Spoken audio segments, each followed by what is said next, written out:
Hello students, देखिए lesson 2 समास, ये इसकी डेफिनेशन सारी आपको कॉपी में करनी है।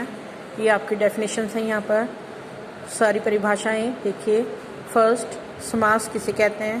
परस्पर संबंध रखने वाले दो या दो से अधिक शब्दों के मेल को समास कहते हैं, जैसे राजा का कुमार, राजकुमार। सेकंड क्वेश्चन है, समस्त पद किसे कहते हैं? दो पदों के मेल से बने नए शब्दों को समस्त पद कहते हैं, जैसे राजकुमार। समास विग्रह से क्या तात्पर्य है?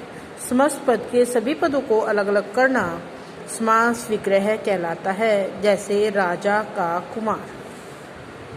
अर्थ के आधार पर समास के कितने भेद हैं? अर्थ के आधार पर समास के 6 भेद हैं। तत्पुरुष समास, कर्मधारय समास, द्विगु समास,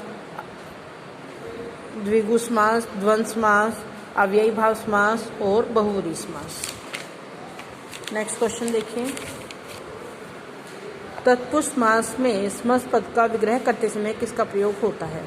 तत्पुरुष समास में समस्त पद का विग्रह करते समय कारकों की विभक्तियों का प्रयोग होता है, जैसे राजकुमार, राजा का कुमार। कौन सी विभक्ति लग रही है इसमें? का, राजा का कुमार। जिस समास में दोनों पद प्रधान होते हैं, विग्रह करने पर और या अथवा लगता है, उसे कौन सा समास कहते हैं? कौन सा समास कहते हैं? द्वंद्व समास। जिस समास में पहला पद संख्यावाची हो, उसे क्या कहते हैं? द्विगु समास। ये देखिए, इसमें आंसर ये खाली ऐसे दिया हुआ। यदि हम इसकी डेफिनेशन देखें तो ये द्वंद्व समास की डेफिनेशन है। द्वंद्व समास किसे कहते हैं?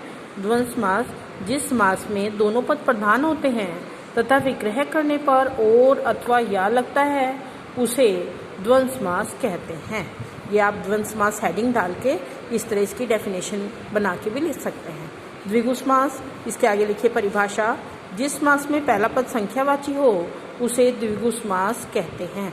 तो आपको ये पूरी डेफिनेशन याद करनी है जो इसमें क्वेश्चन के रूप में दी हुई है।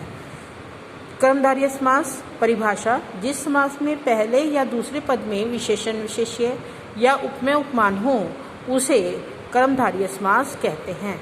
इस प्रकार ये सारी डेफिनेशन आपको सारी परिभाषाएं याद करनी है। बहुव्रीहि समास, जहाँ समस्त पद में आए दोनों पद गौण होते हैं तथा समस्त पद किसी तीसरे के विषय में संकेत करे, वहाँ बहुव्रीहि समास होता है। अव्ययी भाव समास परिभाषा, जिस समास में पहला पद अव्यय हो, उसे अव्ययी भाव समास कहते हैं। इस प्रकार आपको यहाँ से यहाँ तक ये 6 से लेके 15 तक सभी परिभाषाएं याद करनी है और अपनी कॉपी में लिखनी है। Thank you. हैव